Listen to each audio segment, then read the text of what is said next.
risks.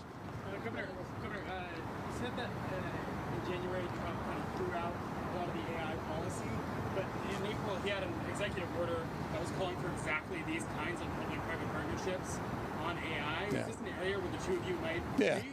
Well, there are 90 specific principles he supported, many of them on open source as well, which I broadly and long supported. So, no, there's a lot of area agreement. I think there's just there's some anxiety, respectfully, of a little laissez-faire. And my anxieties, I just think it's well-founded. It's not just mine. This notion of crony capitalism, I don't like it. It's corruption.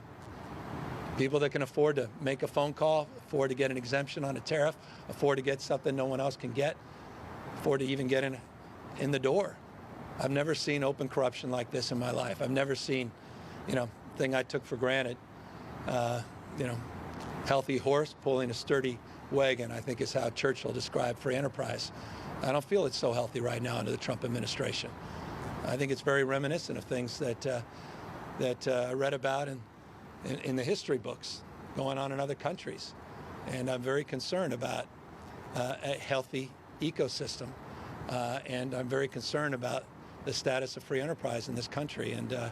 And so on AI, I would extend that, crypto, many of these spaces. The crypto space is a perfect example. I mean, you've never seen more open-ended corruption in that space with the President of the United States in American history.